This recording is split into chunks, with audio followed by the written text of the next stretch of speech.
all, welcome back to Anitronics. In this video, let us create a neural network with multivariable equation. So I'll explain a step-by-step process of doing that. Do subscribe and hit the bell icon to be updated with my new videos. Now let's get into the video. Here we have to start up by importing the required libraries. So the required libraries here are NumPy and Matplotlib libraries.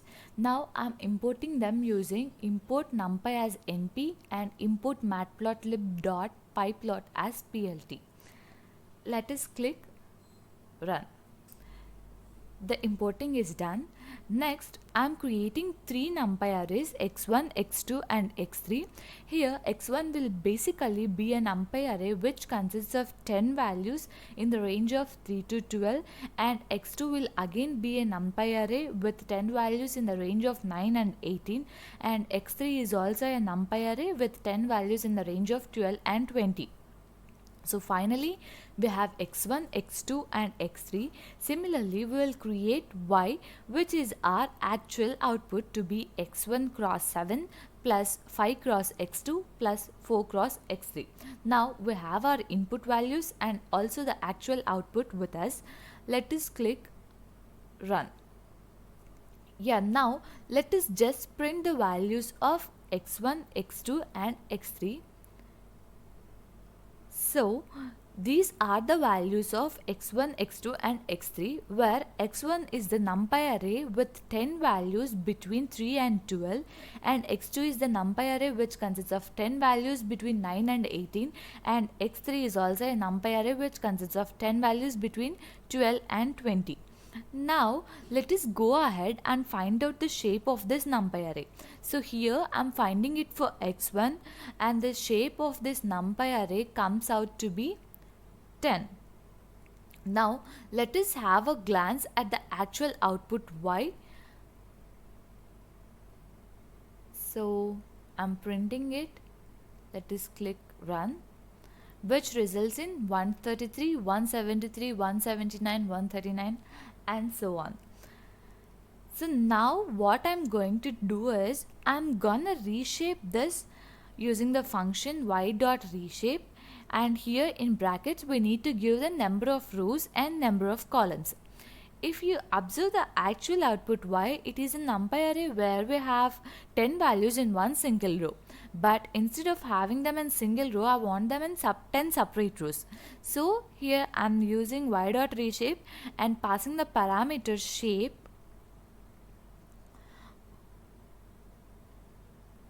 which has the value 10 and represents the number of rows and giving one column. Now let us just run it. So here we got the values in 10 different rows. I have my input and output values with me now. If you observe, these three inputs x1, x2 and x3 are individual NumPy arrays with 10 values. So now I'm going to combine them into a single NumPy array. So I will use the function capital X is equals to np dot num array and pass in x1, x2 and x3, and I'll store it in capital X. Now I'll print it out. So this becomes our new input.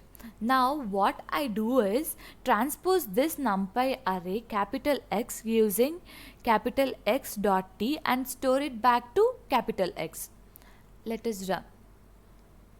Okay, if you see, this capital X, that is the old input values, are transposed and have become this new input. Now this NumPy array with the 3 rows and 10 columns, which is when transposed becomes 10 rows and 3 columns, is our input. Now next let us set our learning rate and initialize the weight values.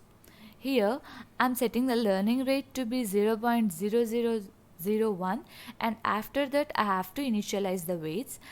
So what I'm doing is I'm actually creating a NumPy array with 3 values in it, and those 3 values would be generated randomly. So for generating random value, I have to use np.random.randn, and in brackets I have given 1, which represents that it will generate one random value. Now let us click run. Okay, if you see, we have got this weight values. So for generating random value, here I have used np.random.random, which means we need to generate a random value that is also one value which I have given in the brackets. And this is our weight matrix with 3 rows and 1 column. So now we have the input values, actual output values, learning rate, and the weight values. Now let's go ahead and start the feed forward propagation. Here the number of epochs is 50, and to get the predicted value we have to use the matmul function. So what I'm doing is multiplying the input matrix capital X with the weight matrix W. Input matrix here is represented in capital X and weight matrix is present in W, and I'm storing the result in YPRED. Okay, and as I have already said that initial predicted values wouldn't be equal to the actual output values, and to find out the error in prediction we have to subtract YPRED from Y values. Since we have to find out the squared error, I will take the whole square here. Up to here we have done the forward propagation and we found out the error in prediction. Now we have to find out the change in error with respect to weights. So this is where we do back propagation. Here we need to calculate the change in error with respect to weight 1, change in error with respect to weight 2, and change in error with respect to weight 3.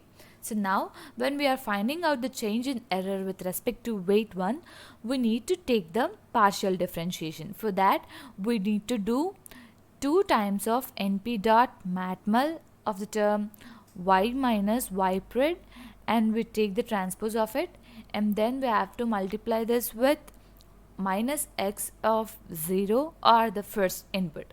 So what we are doing is we are multiplying the change of this with the first input. Similarly, when it comes to the change in error with respect to weight 2, we multiply with the second input, and then for the change in error with respect to weight 3, we multiply this with the third input.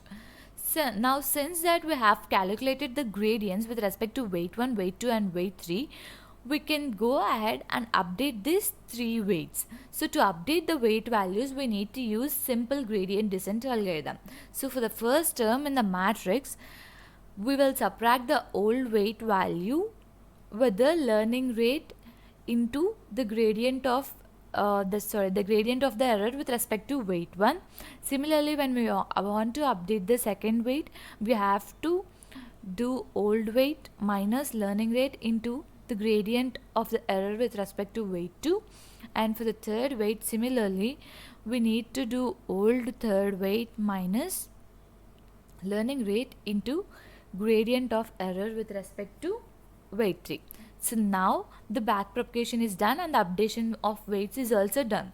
Next, what we'll do is we'll keep on adding this error calculated through each of the back propagation iteration, and I'll also print the value of W1 and value of W2 and the value of W3 and error at each epoch or at each back propagation.